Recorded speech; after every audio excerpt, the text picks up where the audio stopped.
नमस्कार, स्वागत है आप सब लोगों का एक बार फिर से मेरे चैनल स्टार्टिंग फ्रॉम स्क्रैच पे। आशा करता हूँ आप सब लोग बहुत ही अच्छे होंगे। तो करंट अफेयर्स का जो हमारा ये सीरीज चल रहा है, पिछले एक साल का करंट अफेयर्स, इसमें आपको जुलाई 2023 से लेकर जून 2024 तक के सारे इंपॉर्टेंट क्वेश्चंस आपको इस एक सीरीज में देखने को मिलेगा। इसमें हम लोग 600 से ज़्यादा मोस्ट इंपॉर्टेंट करंट अफेयर्स के क्वेश्चंस कवर करने वाले हैं। तो आप लोग किसी भी एग्जाम की तैयारी करते हो जिसमें करंट अफेयर्स पूछा जाता हो तो ये वीडियो आपके लिए बेहद खास है। तो अभी तक हम लोगों ने पार्ट 1 to 5 हम लोग कवर कर चुके हैं, जिसमें हम लोग 201 क्वेश्चंस ऑलरेडी कवर कर चुके हैं। तो अगर आप लोग पार्ट 1 to 5 नहीं देखे हैं तो आप लोग प्लीज़ जाकर देखिए। यहाँ पे कुछ क्वेश्चंस का लिस्ट मैं लेकर आया हूँ जिससे आपको पता चलेगा कि पार्ट 1 कितना इंपॉर्टेंट है। मोदी जी का जो इस बार तीसरी बार सरकार बना है उसमें सारे इंपॉर्टेंट कैबिनेट मिनिस्टर्स का लिस्ट, लोकसभा इलेक्शन जो 2024 का रिजल्ट आया उसमें सारे इंपॉर्टेंट फैक्ट्स जो किसी भी एग्जाम में पूछे जाएंगे, जैसे कि कितनी वीमेन इस बार पहुंची है संसद, कितने मुस्लिम्स इस बार संसद पहुंचे हैं, फिर जो लोकसभा का चुनाव हुआ उसके साथ साथ विधानसभाओं के भी चुनाव हुए हैं। आंध्र प्रदेश में, उड़ीसा में, अरुणाचल प्रदेश में, सिक्किम में, वहाँ पे कौन कौन मुख्यमंत्री बने। तो पार्ट 1 में ये कुछ इंपॉर्टेंट क्वेश्चंस का लिस्ट मैं यहाँ पर लेकर आया हूँ ताकि आपको पता चले कि पार्ट 1 कितना इंपॉर्टेंट है। आगे देखते हैं पार्ट 2 में, जिसमें हम लोग 29 क्वेश्चंस कवर किए और सारे इंपॉर्टेंट क्वेश्चंस आप यहाँ पे देख सकते हैं। NSA कौन बने, national security adviser, principal secretary कौन बने, तो ये सारा आप लोग यहाँ पे देख सकते हैं। पार्ट 3 के कुछ इंपॉर्टेंट क्वेश्चंस, पार्ट 4 के कुछ इंपॉर्टेंट क्वेश्चंस यहाँ पे आप लिस्ट देख सकते हैं। यह पार्ट 5 के कुछ इंपॉर्टेंट क्वेश्चंस। आज हम लोग करेंगे पार्ट 6, जिसमें आपको 50 मोस्ट इंपॉर्टेंट क्वेश्चंस देखने को मिलेगा, जिसमें आपको 50 क्वेश्चन देखने को मिलेगा। और क्वेश्चन हम लोग शुरुआत करेंगे क्वेश्चन नंबर 202 से, क्योंकि 201 क्वेश्चन हम लोग पार्ट 1 to 5 में कवर ऑलरेडी कर चुके हैं। तो चलिए चलते हैं आज के वीडियो की ओर। Question number 202, international yoga day is celebrated on which date? अंतर्राष्ट्रीय योग दिवस किस दिन मनाया जाता है? तो ये मनाया जाता है 21 जून को। 202 का ऑप्शन बी करेक्ट हो जाएगा। तो हर साल दुनिया भर में 21 जून को मनाया जाता है अंतर्राष्ट्रीय योग दिवस। ये इसलिए मनाया जाता है ताकि आप योग से होने वाले जो शारीरिक लाभ हैं, मानसिक लाभ है और आध्यात्मिक लाभ है उसको समझ सके। तो 2024 का जो इंटरनेशनल योग दिवस मनाया गया उसका जो थीम था वो था yoga for self and society. योग मतलब आपके अपने लिए और समाज के लिए। और पहली बार योगा डे मनाया गया 11 दिसंबर 2014 को, जब यूनाइटेड नेशन जनरल असेंबली ने यह बताया कि अब से हर साल 21 जून को मनाया जाएगा अंतर्राष्ट्रीय योग दिवस। तो इस हिसाब से 2014 में पहली बार, तो 2024 में जो योगा डे मनाया गया वो 10वां योगा डे था। और इस बार जो हमारे प्राइम मिनिस्टर नरेंद्र मोदी जी हैं वो जम्मू कश्मीर के श्रीनगर में डल झील के किनारे बैठकर उन्होंने मनाया अंतर्राष्ट्रीय योग दिवस 2024। तो इस तरीके से आप थीम जरूर याद रखिएगा। और कब मनाया जाता है अंतर्राष्ट्रीय योग दिवस? तो वो 21 जून को मनाया जाता है। आगे देखते हैं क्वेश्चन नंबर 203, नालंदा यूनिवर्सिटी के नए कैंपस का उद्घाटन किसने किया? तो ये जो नया कैंपस बन के तैयार हुआ नालंदा यूनिवर्सिटी का, उसका उद्घाटन किया गया नरेंद्र मोदी जी के द्वारा, जो हमारे प्राइम मिनिस्टर हैं। तो 203 का ऑप्शन ए करेक्ट हो जाएगा। तो जो नया नालंदा यूनिवर्सिटी है वो कहाँ पे बना है? तो पुराना जो नालंदा यूनिवर्सिटी था, जो कि आज से 16 साल पहले जला दिया गया, अब तो वो खंडर बचा हुआ है, जिसको नालंदा महाविहार भी कहते हैं, जो कि अब एक वर्ल्ड हेरिटेज साइट है। तो उससे ठीक 20 किलोमीटर की दूरी पे ये बनाया गया है नया नालंदा यूनिवर्सिटी का कैंपस। तो इसके बारे में कहा गया हमारे एक्सटर्नल अफेयर्स मिनिस्टर, मतलब हमारे जो विदेश मंत्री हैं एस जयशंकर जी, उनके द्वारा कहा गया कि ये revival of global bridge of learning है। इसलिए क्योंकि जो हमारा पुराना नालंदा यूनिवर्सिटी था उसमें दुनिया भर के लोग आते थे पढ़ने के लिए, तो कहीं ना कहीं एक ग्लोबल ब्रिज था लर्निंग के लिए, तो उसका अब रिवाइवल हुआ है। तो ये जो नया कैंपस बना है इसका लागत लगा है 1749 करोड़ रुपया। अब हम लोग पुराने कैंपस की बात एक बार फिर से करते हैं कि उसको किसने बनाया था नालंदा यूनिवर्सिटी को? तो वो बनाया गया था गुप्ता डायनेस्टी के, मतलब गुप्त वंश के एक राजा थे कुमार गुप्त वन, उनके द्वारा बनाया गया था 427 AD में। और इसको जलाया किसके द्वारा गया था? तो वो थे बख्तियार खिलजी, जो कि एक टर्किश अफगान मिलिट्री जनरल थे। उन्होंने नालंदा यूनिवर्सिटी को जला दिया। कब जलाया? 1190s के समय में।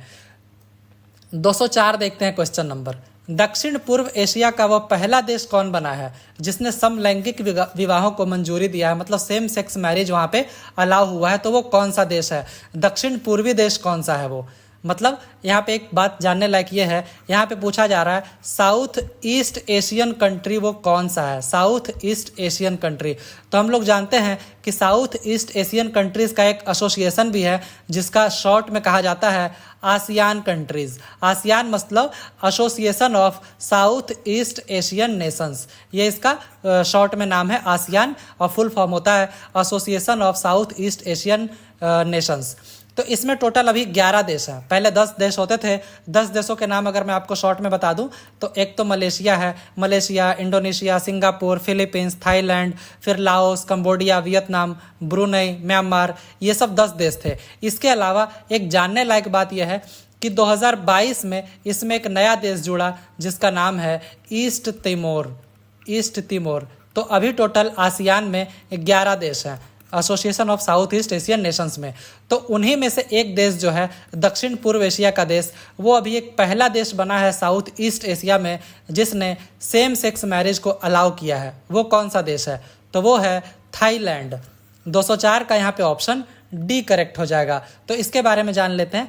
थाईलैंड का जो सीनेट है, सीनेट मतलब अपर हाउस जो है थाईलैंड के नेशनल असेंबली का, जैसे हमारे यहाँ अपर हाउस है राज्यसभा और लोअर हाउस है लोकसभा, उसी तरीके से वहाँ अपर हाउस जो है वो है सीनेट, सेम अमेरिका के जैसे ही।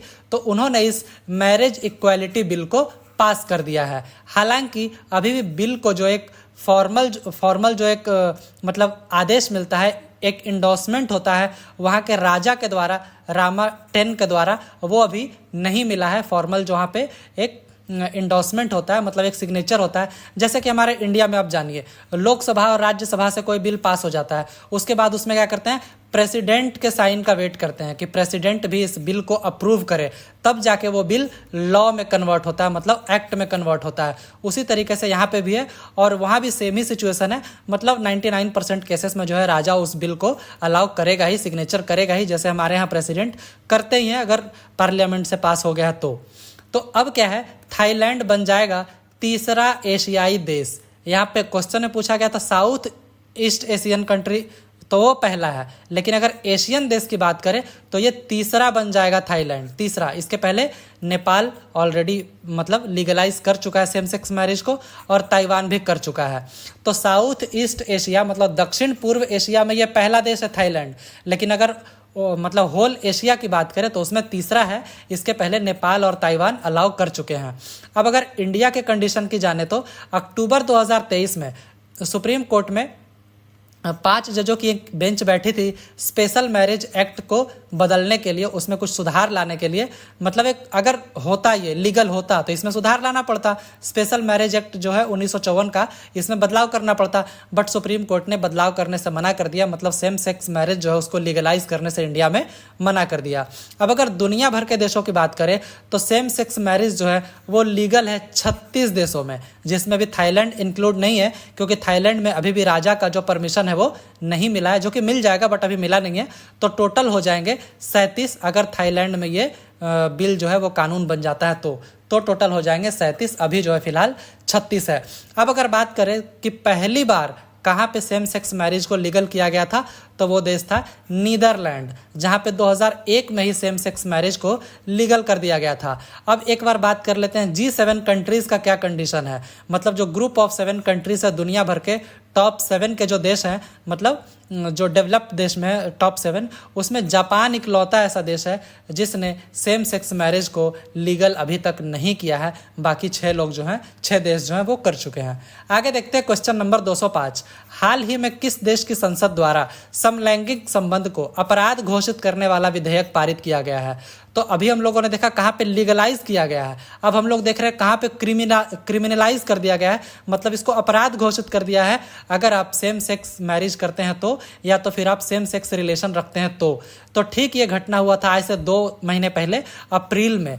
तो वो कौन सा देश था? तो ये देश था इराक। यहाँ पे सेम सेक्स रिलेशन को मतलब क्रिमिनलाइज कर दिया गया, मतलब आपको सजा हो जाएगा। तो 205 का यहाँ पे ऑप्शन सी करेक्ट हो जाएगा। ये क्वेश्चन रिलेटेड था इसलिए इसको मैं यहाँ पे लेके आ गया। 206 देखते हैं। विश्व शरणार्थी दिवस ये कब मनाया जाता है? वर्ल्ड रिफ्यूजी डे, तो ये मनाया जाता है 20 जून को हर साल। 206 का ऑप्शन सी करेक्ट हो जाएगा। तो ये किस लिए मनाया जाता है? ये इसलिए मनाया जाता है क्योंकि जो दुनिया भर में लाखों करोड़ों लोग हैं जो कि मतलब जिनको मजबूरन अपना घर छोड़कर जाना पड़ा, कहीं और शरण लेना पड़ा, चाहे वहाँ पे वॉर चल रहा हो, जैसे कई जगह सिविल वॉर चलता है तो वॉर चल रहा हो, या तो फिर वो प्रताड़ित हो गए हो धार्मिक आधार पे या किसी भी आधार पे, तो उनको अपना घर छोड़ना पड़ा हो, या तो कोई प्राकृतिक आपदा आ गई हो तो अपना घर छोड़ना पड़ा हो, तो उन सभी लोगों को ये जो डे है वर्ल्ड रिफ्यूजी डे, ये उन सभी लोगों को समर्पित है। और ये इसलिए मनाया जाता है ताकि एक बार इस दिन हम लोग उनके कंडीशन को भी याद करें, क्योंकि अपना घर छोड़कर बाहर कहीं और कैंपों में रहना किसी के लिए भी दुखदायी होता है। तो वर्ल्ड रिफ्यूजी डे 2024 जो है उसका थीम है एवरीवन इज़ वेलकम, हर किसी का स्वागत है। आगे देखते हैं 207, वित्तीय वर्ष 2023-24 में भारत को सबसे ज़्यादा FDI मतलब फॉरेन डायरेक्ट इन्वेस्टमेंट ये किस देश से प्राप्त हुआ है?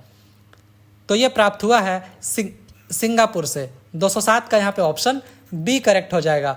तो इसके बारे में जान लेते हैं कि इंडिया को टोटल फाइनेंशियल ईयर 2023-24 में लगभग $71 बिलियन का FDI मिला, $70.9 बिलियन, जिसमें सिंगापुर टॉप पे रहा, मतलब हाईएस्ट FDI लाने वाला रहा इंडिया में। इसने कितना भेजा इंडिया में FDI? $17.20 बिलियन। अगर दूसरे देशों की बात करें अदर टॉप इन्वेस्टर, तो उसमें थे मॉरिशस, USA, UAE मतलब यूनाइटेड अरब ऑफ एमिरेट्स और नीदरलैंड्स। अगर बात करें कि इंडिया में FDI तो आया सबसे ज़्यादा सिंगापुर से, लेकिन किस राज्य में सबसे ज़्यादा आया? तो महाराष्ट्र इसमें टॉप पे रहा, जिसने $14.80 बिलियन का FDI अट्रैक्ट किया महाराष्ट्र ने अपने राज्य में। आगे हम लोग देखते हैं कि अगर बात करें कि इंडिया का लार्जेस्ट ट्रेडिंग पार्टनर कौन बना। हालांकि हम ये दोनों क्वेश्चन हम लोग पार्ट 1 में कवर कर चुके हैं। अगर आप लोग पार्ट 1 नहीं देखें तो प्लीज़ जाकर देखिए, वहाँ पे डिटेल से कवर किया है मैंने इसको, बट यहाँ पे रिलेटेड था इसलिए इस पॉइंट को मैं ले आया हूँ कि चाइना बना फाइनेंशियल ईयर 2023-24 में इंडिया का लार्जेस्ट ट्रेडिंग पार्टनर। 2 साल से चाइना नहीं था, मतलब 2022 और 23 में चाइना नहीं था इंडिया का लार्जेस्ट ट्रेडिंग पार्टनर, USA था। लेकिन इस बार USA ने पछाड़ दिया, फिर से USA को पछाड़ दिया चाइना ने फिर से, और चाइना एक बार फिर से बन गया इंडिया का लार्जेस्ट ट्रेडिंग पार्टनर। कितना हुआ? $118.4 बिलियन का ट्रेड हुआ था 2023-24 में इंडिया और चाइना का। और USA का कितना था? $118.3 बिलियन, मतलब बहुत ही कम मार्जिन था, लेकिन फिर भी USA दूसरे नंबर पे हो गया। अब आगे देखते हैं, नीदरलैंड वो देश बना जहाँ पे इंडिया का 3rd लार्जेस्ट एक्सपोर्ट होता है। ट्रेड तो होता है सबसे ज़्यादा चाइना के साथ, लेकिन इंडिया एक्सपोर्ट कहाँ करता है सबसे ज़्यादा? तो सबसे ज़्यादा करता है USA, दूसरे नंबर पे UAE को, और तीसरे नंबर पे इंडिया एक्सपोर्ट करता है नीदरलैंड को। फाइनेंशियल ईयर 2023-24 का ये डेटा है, इसको आप लोग ध्यान रखिएगा। आगे देखते हैं 208, पावो नूर्मी खेलों में नीरज चोपड़ा द्वारा कौन सा मेडल जीता गया है? तो इन्होंने जीता है यहाँ पर गोल्ड मेडल, मतलब स्वर्ण पदक। 208 का ऑप्शन ए करेक्ट हो जाएगा। तो हमारे जो इंडियन जेवलिन स्टार हैं नीरज चोपड़ा जी, इन्होंने एक उपलब्धि और अपने नाम पे कर लिया। क्या किया इन्होंने गोल्ड मेडल जीता है। इनका थ्रो था 85.97 मीटर, जो कि हाईएस्ट रहा, इसलिए इनको गोल्ड मेडल मिला। तो ये कहाँ पे इन्होंने जीता? इन्होंने जो पुरुषों का जेवलिन थ्रो इवेंट हुआ, world athletics continental gold tour, जो कि पावो नूर्मी गेम्स 2024 में ये हुआ। और ये कहाँ हुआ? ये हुआ टुर्कू फिनलैंड में हुआ, मतलब फिनलैंड ये देश है, यहाँ पे टुर्कू नाम के जगह पे ये इवेंट को आयोजित किया गया था और वहाँ पे इन्होंने गोल्ड मेडल जीता। दूसरे नंबर पे कौन रहे? तो ये फिनलैंड के ही टोनी केर्नेन थे, जिन्होंने सिल्वर मेडल जीता, और इनका जो बेस्ट थ्रो था वो था 84.19 मीटर। इसके पहले थोड़ा सा हम लोग रिकैप कर लेते हैं कि नीरज चोपड़ा जी ने इसके पहले दोहा डायमंड लीग में सिल्वर मेडल जीता था इन्होंने, और उसके अलावा इन्होंने नीरज चोपड़ा जी ने गोल्ड मेडल जीता था फेडरेशन कप 2024 में, जो कि इंडिया के उड़ीसा में हुआ था ये आयोजन, फेडरेशन कप। तो ये जस्ट 1-2 महीने पहले का ही सारा न्यूज़ है, तो ये सारी चीज़ें आप लोग जरूर ध्यान रखिएगा। आगे हम लोग देखते हैं क्वेश्चन नंबर 209, बॉन जलवायु सम्मेलन 2024 का आयोजन किस देश में किया गया? ये जो बॉन क्लाइमेट कॉन्फ्रेंस 2024 था, ये आयोजित किया गया जर्मनी में। 209 का ऑप्शन डी करेक्ट हो जाएगा। तो ये 60वां सेशन था बॉन क्लाइमेट चेंज कॉन्फ्रेंस का, जिसको होस्ट किया गया United Nations climate change conference के द्वारा। कहाँ पे किया गया? वर्ल्ड कन्वेंशन सेंटर, जो कि बॉन जर्मनी में है। अब एक बात यहाँ पे जान लीजिए कि ये जो सारे सेशंस हुए हैं ये क्लाइमेट चेंज कॉन्फ्रेंस के, ये एक इंटरिम नेगोशिएशन है। मतलब आगे होने वाला है COP29, उसके लिए क्या है ये, मतलब वहाँ पे COP29 में एजेंडा क्या रहेगा उसको शेप देने के लिए लोग मिलते हैं। क्योंकि मेन तो यहाँ पे ये है COP29 जो कि होने वाला है 11 नवंबर से 22 नवंबर 2024 के बीच में। और ये कहाँ पे होगा? ये बाकू में होगा, अजरबैजान के बाकू में ये होगा। तो उसके लिए क्या एजेंडा रहेगा उसका इंटरिम नेगोशिएशन, मतलब उसके बारे में बातचीत करने के लिए ये क्लाइमेट चेंज कॉन्फ्रेंस रखा गया। और ये कहाँ पे हुआ? ये हुआ बॉन जर्मनी में। आगे देखते हैं 210 सेलिब्रिटी ब्रांड वैल्यूएशन रिपोर्ट 2023 के अनुसार भारत के सबसे वैल्यूएबल सेलिब्रिटी कौन बने हैं? तो ये बने हैं विराट कोहली जी, ये पहले नंबर पे थे, दूसरे पे रणवीर सिंह थे, तीसरे पे शाहरुख खान जी थे और चौथे पे अक्षय कुमार जी थे। तो आगे यहाँ पे ऑप्शन ए करेक्ट हो जाएगा। तो आगे इसके बारे में और जान लेते हैं। तो विराट कोहली ने इसको टॉप किया सेलिब्रिटी रैंकिंग को। इनका ब्रांड वैल्यू था $227.9 मिलियन। दूसरे नंबर पे थे रणवीर सिंह, इनका था $203.1 मिलियन। आगे हम लोग देखते हैं जो कंबाइंड ब्रांड वैल्यू था टॉप 25 इंडियन सेलिब्रिटीज़ का, वो इस बार पहुंच गया $1.9 बिलियन पहुंच गया 2023 के आंकड़ों में। आगे देखते हैं क्वेश्चन नंबर 211 निम्न में से किसने पारिस्थितिकी तंत्र के पुनर्वास के लिए प्रकृति बहाली कानून को अपनाया है? तो वो कौन सा है जो यूनियन है उन्होंने अपनाया है? तो ये है यूरोपियन यूनियन। इन्होंने ये जो एक नया लॉ है नेचर रेस्टोरेशन लॉ, इसको इन्होंने अपनाया है ताकि हम लोग क्या करें? रिहैबिलिटेट करें इकोसिस्टम को। तो इसके लिए जो लॉ है नेचर रेस्टोरेशन लॉ, ये अपनाया गया है यूरोपियन यूनियन के द्वारा।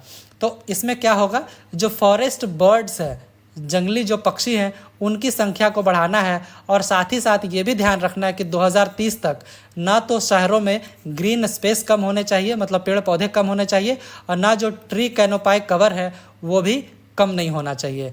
तो इस तरीके से जो लेजिस्लेशन है ये कहीं ना कहीं एक एम्बिशियस टारगेट है। किस चीज़ के लिए? कि ये जो 2050 का टारगेट है कहीं ना कहीं कि हम लोगों को सारा जो हम लोगों ने इकोसिस्टम को डिग्रेड किया है उसको हमें वापस रिस्टोर करना है 2050 तक। उसके लिए एक एम्बिशियस टारगेट है। आगे देखते हैं क्वेश्चन नंबर 212 प्लास्टिक अपशिष्ट प्रबंधन संयंत्र का उद्घाटन किस राज्य में हुआ है? मतलब प्लास्टिक वेस्ट मैनेजमेंट प्लांट अभी एक हाल ही में उद्घाटन किया गया है। तो ये किस राज्य में किया गया है? तो ये किया गया है सिक्किम राज्य में। 212 का ऑप्शन डी करेक्ट हो जाएगा। तो ये जो इंडियन आर्मी की ट्राई शक्ति जो कॉर्प्स है उसके द्वारा ये जो वर्ल्ड इन्वायरमेंट डे है उसको सेलिब्रेट किया गया। मतलब वर्ल्ड इन्वायरमेंट डे कब सेलिब्रेट किया जाता है? तो ये किया जाता है 5 जून को हर साल।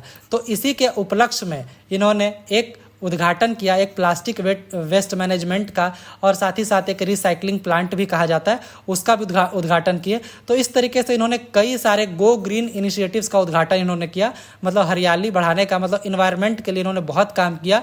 वर्ल्ड इन्वायरमेंट डे पर कहाँ पे किया इन्होंने? नॉर्थ बंगाल और ईस्ट सिक्किम में इन्होंने ऐसे बहुत सारे काम किए गो ग्रीन इनिशिएटिव से रिलेटेड। तो ये जो इनिशिएटिव है ये आर्मी का जो सद्भावना इनिशिएटिव है उसी का एक पार्ट है, जिसका मेन जो काम है वो कहीं ना कहीं वेस्ट मैनेजमेंट क्राइसिस जो है इसका इशू है उसको कहीं ना कहीं एड्रेस करना है, और साथ ही साथ सस्टेनेबिलिटी को प्रमोट करना है और लोकल जो इकोनॉमी है उसको बेनिफिट करना है। आगे देखते हैं क्वेश्चन नंबर 213 हाल ही में रुचिरा कंबोज ये सेवानिवृत्त हो गए, मतलब रिटायर हो गए।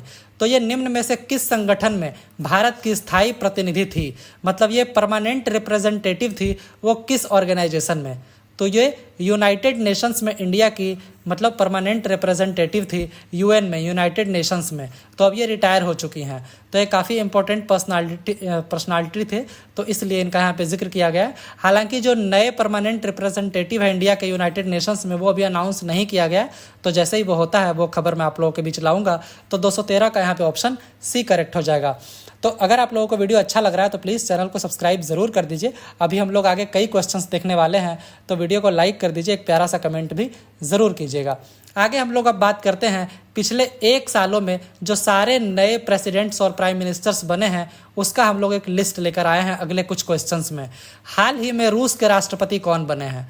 तो ये बने एक बार फिर से व्लादिमीर पुतिन। 214 का यहाँ पे ऑप्शन ए करेक्ट हो जाएगा। तो यहाँ पे जानने लायक बात यह है कि ये इनका 5वां टर्म है। अगर एग्जाम में पूछेगा तो ये पूछेगा कि ये इनका कौन सा टर्म है, तो 5वां टर्म है। इन्होंने प्रेसिडेंशियल इलेक्शन को बिल्कुल स्वीप कर दिया, मतलब एक तरफा जीत गया, क्योंकि ना तो कोई सीरियस कंटेंडर था, क्योंकि कहा जाता है कि एक तरीके से ये रूस के तानाशाह बन चुके हैं।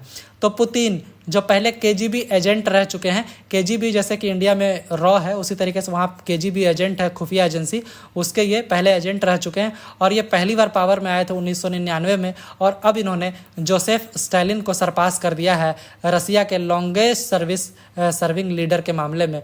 मतलब रसिया पे शासन करने वाले अब ये सबसे लंबे समय तक शासन करने वाले ये लीडर बन गए हैं और इन्होंने जोसेफ स्टालिन का रिकॉर्ड तोड़ दिया। आगे देखते हैं 215। हाल ही में मिखाइल मिशोस्टिन ये किस देश के प्रधानमंत्री बने हैं? तो रूस के ये तो राष्ट्रपति बने हैं, प्रधानमंत्री बने हैं मिखाइल मिशोस्टिन। तो यहाँ पे भी ऑप्शन ए करेक्ट हो जाएगा, 215 का ए। 216 टो लैम ये किस देश के राष्ट्रपति बने हैं? तो टो लैम बने हैं वियतनाम के राष्ट्रपति। 216 का ऑप्शन सी करेक्ट हो जाएगा। ये रिप्लेस करेंगे राष्ट्रपति वो वैन थुएंग को। आगे देखते हैं 217। हाल ही में जोस राउल मुलिनो ये किस देश के राष्ट्रपति चुने गए हैं? तो ये चुने गए हैं पनामा देश के राष्ट्रपति। 217 का यहाँ पे ऑप्शन सी करेक्ट हो जाएगा। तो मुलिनो है, ये रिप्लेस करेंगे रिकार्डो मार्टिनेली को, और वो डिस्क्वालीफाई कर दिए गए रिकार्डो मार्टिनेली क्योंकि इनके ऊपर मनी लॉन्ड्रिंग का आरोप लगा, मतलब काले धन को सफ़ेद करने का आरोप लगा। 218 इजिप्ट के राष्ट्रपति कौन बने हैं? तो इजिप्ट के राष्ट्रपति बने हैं अब्दुल फतेह अल सीसी, एक बार फिर से बन गए हैं। तो 218 का यहाँ पे ऑप्शन ए करेक्ट हो जाएगा। तो अब्दुल फतेह अल सीसी ये एक बार फिर से प्रेसिडेंट बन गए हैं इजिप्ट के, और ये इनका तीसरा टर्म है। 2 अप्रैल 2024 से ये वहाँ के राष्ट्रपति बन गए हैं। अब ये राष्ट्रपति रहेंगे 2030 तक, क्योंकि वहाँ पे राष्ट्रपति का जो टेन्योर होता है वो होता है 6 साल का। जैसे हमारे इंडिया में 5 साल का होता है, बट वहाँ पे 6 साल का टेन्योर होता है। 219 स्लोवाकिया के नए राष्ट्रपति कौन बने हैं? तो स्लोवाकिया के नए राष्ट्रपति बने हैं पेटर पेलेग्रिनी। 219 का ऑप्शन ए करेक्ट हो जाएगा। 220 देखते हैं इंडोनेशिया के नए राष्ट्रपति कौन बने हैं? तो इंडोनेशिया के नए राष्ट्रपति बने हैं प्राबोवो सुबियांतो। 220 का ऑप्शन ए करेक्ट हो जाएगा। 221 हाल ही में अलेक्जेंडर स्टब ये किस देश के राष्ट्रपति बने हैं? तो ये फिनलैंड के राष्ट्रपति बने हैं। 221 का ऑप्शन सी करेक्ट। 222 हाल ही में तामस सुल्योक ये निम्न में से किस देश के राष्ट्रपति बने हैं? तो ये हंगरी के राष्ट्रपति बने हैं। 222 का ऑप्शन सी करेक्ट हो जाएगा। इसके पहले वहाँ के राष्ट्रपति थे कैटलिन नोवाक, जिनके ऊपर चाइल्ड अब्यूज पार्डन स्कैंडल चला और इनको इस्तीफा देना पड़ा। हंगरी के जो प्राइम मिनिस्टर हैं वो है विक्टर ओबन, और हंगरी का कैपिटल है बुडापेस्ट। 223 हाल ही में बसीरो डियोमाए फे ये किस देश के राष्ट्रपति बने हैं? तो ये बने हैं सेनेगल के राष्ट्रपति। 223 का ऑप्शन सी ए करेक्ट हो जाएगा। 224 पाकिस्तान के नए प्रधानमंत्री कौन बने हैं? तो ये बने हैं शहबाज शरीफ। 224 का ऑप्शन सी हो जाएगा। तो शहबाज शरीफ पहले भी पाकिस्तान के प्राइम मिनिस्टर रह चुके हैं। अप्रैल 2022 से लेकर अगस्त 2023 तक इनकी जो पार्टी का नाम है वो है पाकिस्तान मुस्लिम लीग नवाज। 225 हाल ही में इशाक डार ये निम्न में से किस देश के उप प्रधानमंत्री बने हैं? तो प्रधानमंत्री यहाँ के बने हैं कौन थे? शहबाज शरीफ, और उप प्रधानमंत्री बने हैं पाकिस्तान के इशाक डार। तो 225 का ऑप्शन बी करेक्ट हो जाएगा। 226 देखते हैं हाल ही में जुडिथ सुमिनेवा तुलुका ये निम्न में से किस देश की पहली महिला प्रधानमंत्री बनी है? First female prime minister. तो ये DR कॉन्गो मतलब डेमोक्रेटिक रिपब्लिक ऑफ कॉन्गो की ये फर्स्ट फीमेल प्राइम मिनिस्टर बनी है जुडिथ सुमिनेवा तुलुका। 227 हाल ही में लॉरेंस वोंग ये किस देश के प्रधानमंत्री बने हैं? तो ये बने हैं सिंगापुर के प्रधानमंत्री। 227 का ऑप्शन सी करेक्ट हो जाएगा। 228 आयरलैंड के प्रधानमंत्री कौन बने हैं? तो ये बने हैं साइमन हैरिस।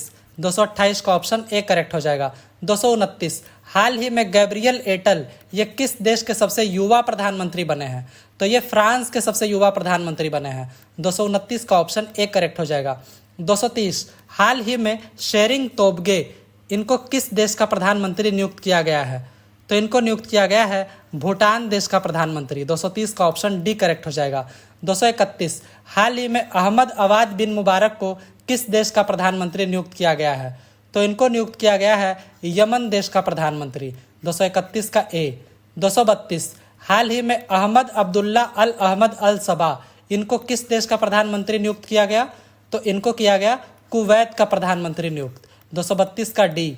233 फेलेटी टियो, ये किस देश के नए प्रधानमंत्री बने हैं? तो ये बने हैं टुवालू देश के नए प्रधानमंत्री। ऐसे देश जिनका नाम आपको कम पता है, कम सुनने में आता है, उनके देशों में जो अपॉइंटमेंट हुआ है उस पर ज़्यादा ध्यान दीजिएगा, तो ये क्वेश्चन ज़्यादा इंपॉर्टेंट है, इस क्वेश्चन पे ध्यान दीजिएगा। 234 हाल ही में मोहम्मद मुस्तफ़ा, इनको निम्न में से किस देश का प्रधानमंत्री नियुक्त किया गया है? तो मोहम्मद मुस्तफ़ा को नियुक्त किया गया है पैलेस्टाइन का प्रधानमंत्री। 234 का ऑप्शन डी करेक्ट हो जाएगा। 235 हाल ही में सुल्तान इब्राहिम इस्कंदर, ये निम्न में से किस देश के सुल्तान बने हैं? तो ये बने हैं मलेशिया के सुल्तान। 235 का ऑप्शन बी करेक्ट हो जाएगा। 236 विश्व वायु गुणवत्ता रिपोर्ट, मतलब वर्ल्ड एयर क्वालिटी रिपोर्ट 2023 में दुनिया का सबसे प्रदूषित राजधानी कौन बना है? तो ये बना है हमारा इंडिया का राजधानी दिल्ली। 236 का ऑप्शन ए करेक्ट हो जाएगा। तो इस रिपोर्ट को रिलीज किया जाता है स्विस ऑर्गेनाइजेशन IQ एयर के द्वारा। इसमें जो world's most polluted capital city है ये हमारा दिल्ली बना है और ये लगातार चौथी बार बना है। अब अगर शहरों की बात करें तो 10 में से 9 शहर जो हैं वो इंडिया के हैं, जो पॉल्यूटेड शहरों की बात करें तो। अब अगर बात करें कि इंडिया को क्या कहा गया, इंडिया को कहा गया world's 3rd most polluted country. किसके बाद? पहले पे बांग्लादेश, दूसरे पे पाकिस्तान, उसके बाद इंडिया को कहा गया world's 3rd most polluted country. और पॉल्यूशन के मामले में इंडिया ने, मतलब बांग्लादेश और पाकिस्तान ने इंडिया को भी सरपास कर दिया और बांग्लादेश पहले पे रहा और पाकिस्तान दूसरे पे रहा। अब अगर एक बात करें कि मेट्रोपॉलिटन एरिया में सबसे पॉल्यूटेड कौन रहा, तो ये रहा बिहार का एक बेगूसराय एक जिला है, वो रहा world's most polluted metropolitan area के मामले में। आगे देखते हैं 237 स्वच्छ सर्वेक्षण पुरस्कार 2023 में किस राज्य को सबसे स्वच्छ राज्य का पुरस्कार दिया गया? तो राज्य के मामले में मिला पुरस्कार महाराष्ट्र को। 237 का ऑप्शन बी करेक्ट हो जाएगा। लेकिन अगर क्लीनेस्ट शहर की बात करें तो इंदौर और सूरत दोनों को ज्वाइंटली टॉप अवार्ड मिला है, मतलब पहले नंबर पर रहे इंदौर और सूरत। अब अगर बात करें नवी मुंबई, ये रहा तीसरा नंबर पे, क्योंकि ये दोनों पहले पे थे लेकिन कहीं ना कहीं पहला और दूसरा कहा गया, तो नवी मुंबई को मिला 3rd पोजीशन। तो राज्यों के मामले में महाराष्ट्र रहा टॉप पे और दूसरे नंबर पे MP और तीसरे पे छत्तीसगढ़। अब अगर बात करें कि गंगा नदी के किनारे जो शहर बसे हुए हैं उसमें जो है वाराणसी शहर को क्लीनेस्ट गंगा टाउन कहा गया। आगे देखते हैं 238 16वें वित्त आयोग का, मतलब 16th फाइनेंस कमीशन का अध्यक्ष किन्हें बनाया गया? तो ये बनाया गया अरविंद पनगड़िया जी को।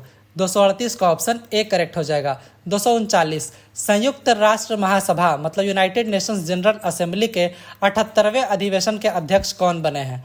तो ये बने हैं डेनिस फ्रांसिस। 239 का ऑप्शन ए। 240 भारत से ब्रह्मोस मिसाइल पाने वाला पहला देश कौन बना? तो पहला देश बना फिलीपींस। 240 का ऑप्शन ए करेक्ट हो जाएगा। तो जनवरी 2022 में ही ये डील साइन कर लिया गया था। $375 मिलियन का ये डील था और ये साउथ ईस्ट एशियन नेशन है फिलीपींस जो है, तो यहाँ पे ये सप्लाई किया गया ब्रह्मोस मिसाइल को। तो ये ब्रह्मोस मिसाइल का पहला एक्सपोर्ट है इंडिया के द्वारा और फिलीपींस के अलावा और भी कई देशों ने ब्रह्मोस मिसाइल का मांग किया है, जिसमें अर्जेंटीना भी एक देश है। तो आगे देखते हैं इंडिया कहाँ कहाँ इसको सप्लाई करता है। अब ये जो ब्रह्मोस एरोस्पेस प्राइवेट लिमिटेड है, इसको बनाया गया इंडिया और रशिया के ज्वाइंट वेंचर के द्वारा, जो कि एक सुपरसोनिक क्रूज मिसाइल है। इसको आप सबमरीन से भी लॉन्च कर सकते हैं, मतलब पनडुब्बी से भी, शिप मतलब पानी वाला जहाज यहाँ से भी, एयरक्राफ्ट से भी, हवा से भी, और लैंड से तो आप कर ही सकते हैं। आगे देखते हैं 241वां हाल ही में किसे असम के सर्वोच्च नागरिक सम्मान जो है असम राज्य का, उसका नाम है असम वैभव। जैसे इंडिया का सर्वोच्च नागरिक सम्मान है भारत रत्न, उसी तरीके से असम का जो सर्वोच्च नागरिक सम्मान है असम का, वो है असम वैभव। तो असम वैभव 2023-24 से किसे सम्मानित किया गया? तो यह किया गया रंजन गोगोई जी को, जो कि हमारे सुप्रीम कोर्ट के पहले ये चीफ जस्टिस रह चुके हैं, रंजन गोगोई। आगे देखते हैं 242 इसरो के द्वारा 2024 में लॉन्च किया गया पहला मिशन कौन सा है? तो पहला मिशन है इसरो के द्वारा जो 2024 में लॉन्च किया गया, वो है एक्सपोसैट, मतलब एक्सरे पोलैरिमीटर सैटेलाइट। 243 इसरो के नए लॉन्च कॉम्प्लेक्स को किस राज्य में स्थापित किया जा रहा है? तो ये किया जा रहा है तमिलनाडु में। 243 का ऑप्शन सी करेक्ट हो जाएगा। तो चूंकि इसरो का जो पहला लॉन्च पोर्ट है, जिससे ज़्यादातर अभी हम लोग जब भी सुनते हैं कि इसरो ने लॉन्च किया, तो वो यहीं से लॉन्च होता है, सतीश धवन स्पेस सेंटर, जो कि श्रीहरिकोटा मतलब आंध्रा में है ये। तो अब ये कहीं ना कहीं ओवरबर्डन्ड हो गया, मतलब बहुत ज़्यादा इस पर भार हो गया। तो इसीलिए स्पेस एजेंसी ने मतलब ये डिसाइड किया कि हम लोग क्यों ना एक और लॉन्च पोर्ट बना ले। तो वो ये लोग बना रहे हैं। तमिलनाडु में एक ज़िला है टुथुकोडी जिला, वहाँ पे एक गांव है। कौन सा गांव है? कुलशेखरपट्टिनम एक गांव है, वहाँ पे इन्होंने दूसरा स्पेस पोर्ट बना रहा है इसरो का full form Indian space research organisation. तो इसरो दूसरा अपना स्पेस पोर्ट बना रहा है। कुलशेखरपट्टिनम एक गांव है टुथुकोडी डिस्ट्रिक्ट, जो कि तमिलनाडु में ये बन रहा है। इसरो के जो चेयरमैन है वो है एस सोमनाथ, मतलब श्रीधर सोमनाथ। 244, हाल ही में किस अंतरिक्ष एजेंसी ने रीयूजेबल लॉन्च व्हीकल के सफलतापूर्वक लैंडिंग का परीक्षण किया है? मतलब एक ऐसा लॉन्च व्हीकल जिसको दोबारा आप लोग यूज़ कर सकें, इसका सफल परीक्षण अभी हाल ही में किया गया इसरो के द्वारा। 244 का ऑप्शन सी करेक्ट हो जाएगा। और इसका नाम रखा गया है पुष्पक, जो कि रीयूजेबल लॉन्च व्हीकल है, मतलब जिससे आप लॉन्च करते हैं किसी सैटेलाइट को, उस व्हीकल को आप दोबारा यूज़ कर सकते हैं। मतलब वो सैटेलाइट को अपने जगह पे पहुंचा के वो लौट जाएगा और उसको आप लोग दोबारा यूज़ कर सकते हैं। तो इसका जो मतलब इसको सक्सेसफुली कैरिड आउट किया गया, इसका टेस्ट वो किया गया एरोनॉटिकल टेस्ट रेंज, जो कि कर्नाटका के चल्लाकेरे में है, वहाँ पर इसको इसरो के द्वारा सफल परीक्षण किया गया। आगे देखते हैं 245, हाल ही में 5200 साल पुरानी हड़प्पा सभ्यता की एक बंदोबस्त किस भारतीय राज्य में मिली है? तो हड़प्पा सभ्यता की कई बंदोबस्त पहले मिल चुकी है, बट अभी हाल ही में 5200 साल पुरानी जो है एक बंदोबस्त किस राज्य में मिली है? तो ये मिला है गुजरात में। 245 का ऑप्शन ए करेक्ट हो जाएगा। तो केरला यूनिवर्सिटी के जो आर्कियोलॉजिस्ट थे उन्होंने इसको पाया है, और वो एक्चुअली कई सारे इंस्टीट्यूशन के साथ मिलकर ये खोज किए हैं, जो कि एक कच्छ जिला है, कच्छ जो एक जिला है गुजरात राज्य में, वहाँ पे ये मिला है। अगर एग्जैक्ट जगह की बात करें तो जगह का नाम है पाडता बेट, जो कि एक खाटिया गांव है, वहाँ पे कच्छ जिले के खाटिया गांव में ये मिला है, और जगह का नाम है पाडता बेट। आगे देखते हैं 246, हाल ही में भारत के किस राज्य में 47 मिलियन वर्ष पुराने सांप का जीवाश्म मिला है? तो ये मिला है ये भी गुजरात में। 246 का ऑप्शन बी करेक्ट हो जाएगा। तो आईआईटी रुड़की के प्रोफेसर्स ने ये जो फॉसिल्स है, मतलब अवशेष है, इसको प्राप्त किए हैं, जो कि 47 मिलियन साल पुराने सांप का एक अवशेष है।